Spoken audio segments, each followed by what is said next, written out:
presented to you? And are the partners ABC, ESPN, and Fox? I was not part of those.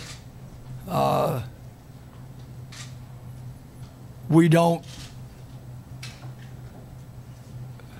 have a firm deal with the Big 12 or these partners. Those were dealt with at the Big 12.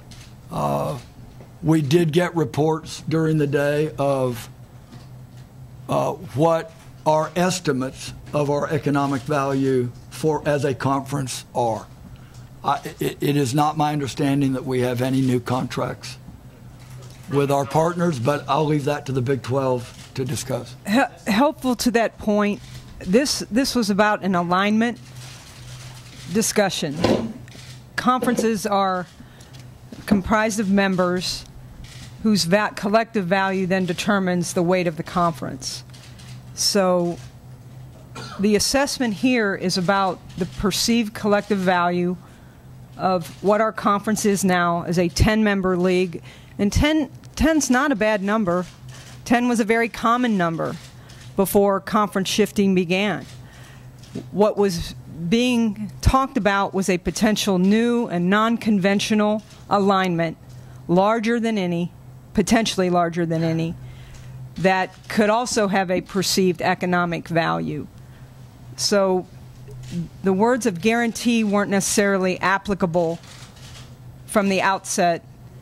It was a discussion upon alignment, construction, and what that possible value could be, and at the same time assessing a strong league, certainly different with 2 members departing, and what the economic value of those remaining members could be. So bottom line, what was the tipping scale that said this is going to work versus moving to the Pac-10 or large Uber conference? There was no single issue that was a tipping point. This is a long-term affiliation. And in the end, all things considered, including the economics, the student athletes, our traditional rivalries, a very successful history with the Big 12, a very positive view of the traditions and the academic and athletic programs in the Big Ten.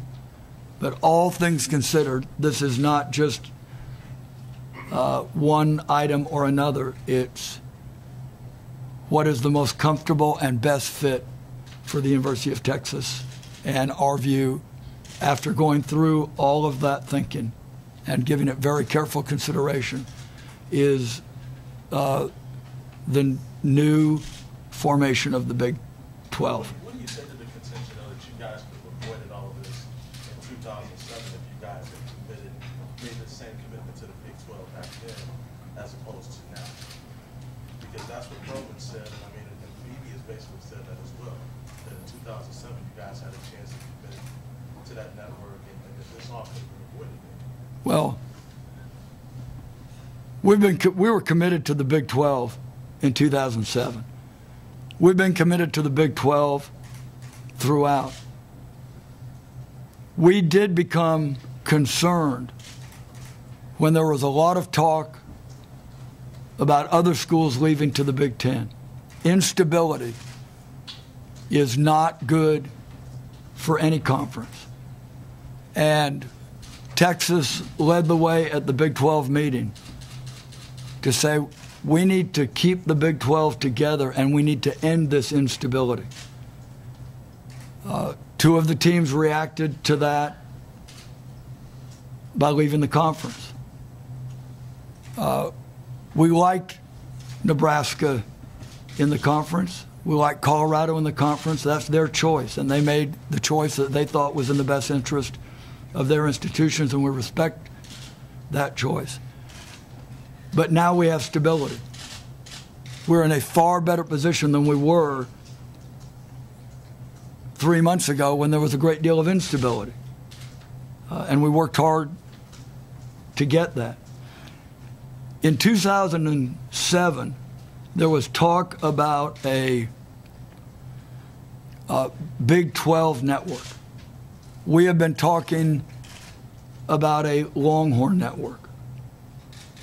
There were some teams and schools that would have liked us to forego our Longhorn network for a Big 12 network. Nebraska was not one of those schools and did not ask us at that time to do that.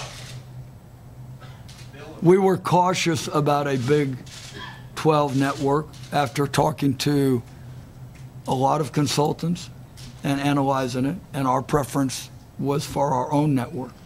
That was in no way a lack of commitment to the Big 12 as a conference. It was an internal question of how we were going to handle our contract rights. And I will say, Nebraska was aligned with us on that issue at the time. Bill, what do you think?